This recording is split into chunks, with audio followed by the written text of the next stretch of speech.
the animal agriculture industry is operating around the same playbook. There's a lot of misinformation being put out on a daily basis, and it really distorts the truth and the true picture about what's happening out there in the world today. And this is often done in a way to create a picture of how agriculture and how animals are farmed in this beautiful, idyllic way, and that there's green fields and there's cows and chickens grazing freely. And I turn to you, Maggie, about this picture, about how our perceptions are incredibly distorted when it comes to, when you go to the supermarket, you might see all this imagery, but what is the actual truth of the matter when it comes to what actually is going on these farms? Well, I fell victim to it too. You know, I was, you know, on a tour bus the other day looking at the fields and the little dotting of cows, and that's what we're sort of fed as the image of meat and dairy products and poultry, et cetera. But the vast majority of the animal products that are consumed are created in factory farms. Enormous, vast plants where animals are raised in horrific conditions, using up vast amounts of land and water, and also the methane gas created by cattle and other animals in the burping and the farting is a tremendous source of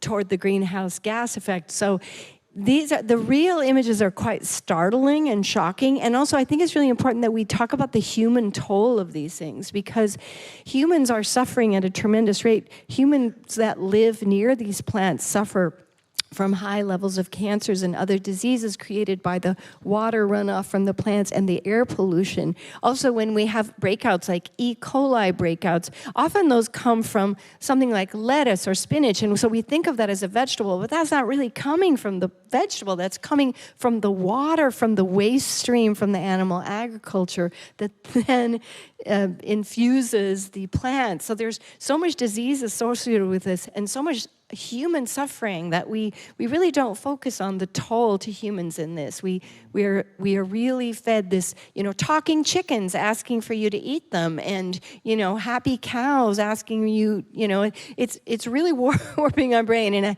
I feel like if we had a mainstream commercial, which we are starting to, fortunately, that shows the actual process and of getting this meat, it would be very insightful to people. Absolutely, there's some good feedback there. And Isaias, when it comes to the true picture of animal agriculture, what does that mean to you, and about us breaking that facade, that mirage that exists in our lives, in our supermarkets, in our magazines, on TV ads?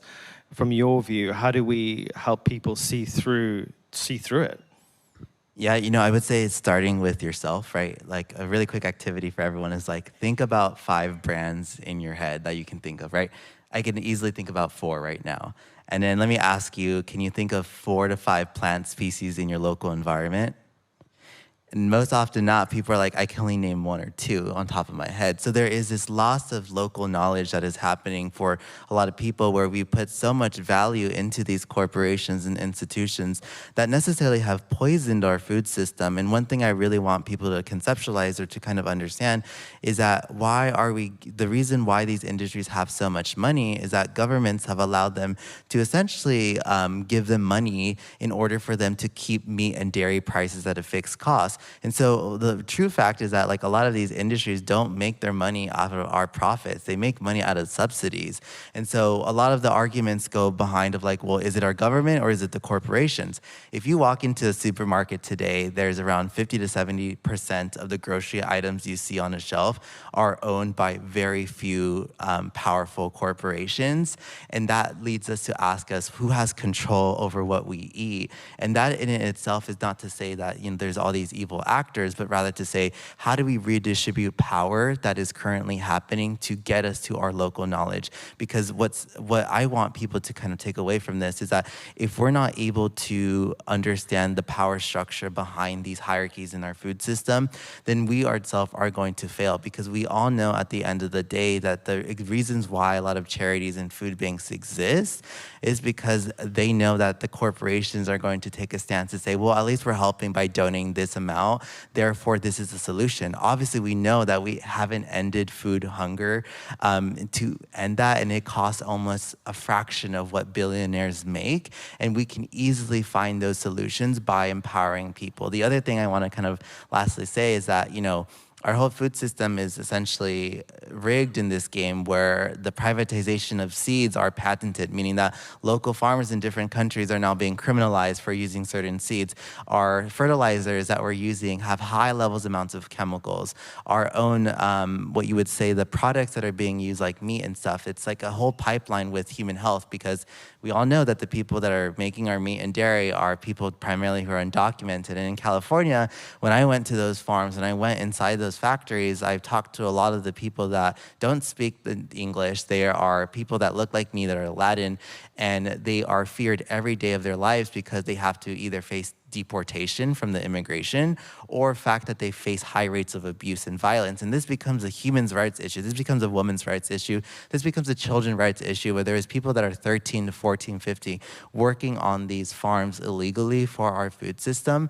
And that in it itself is an injustice. And our government acknowledge that, but they value cheap labor over actually valuing people. So I'd say that continuously to asking questions and being curious was a really step way for me to understand, like, how can I start to talk about food systems and access to plant-based diets to make it accessible for my family, for my friend, for my cousins. Thank you, Isaiah. One of the topics that comes up quite a lot is the idea of what's natural. As we talked about misinformation or disinformation coming out of the animal agriculture industry, that vegan burgers are not natural, that they're full of lots of unnecessary ingredients.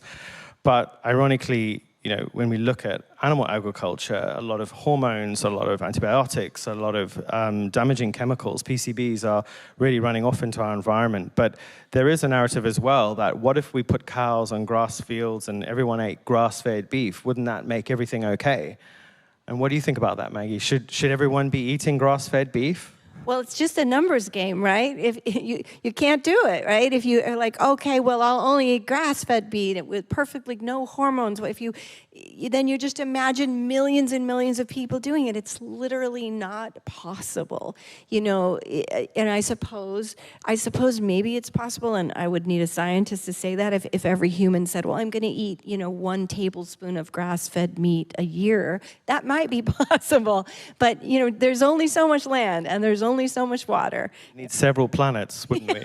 It's really just not possible. It's kind of that's just an idea of the privileged, right? So when someone says to you, like, well, that's all I do, it's like, well, you are the privileged person in the world who is taking up that spot. But that can't be for the masses. It's not mathematically, scientifically possible to sustain that. The many diets that people follow that are very meat heavy are not sustainable diets for the planet.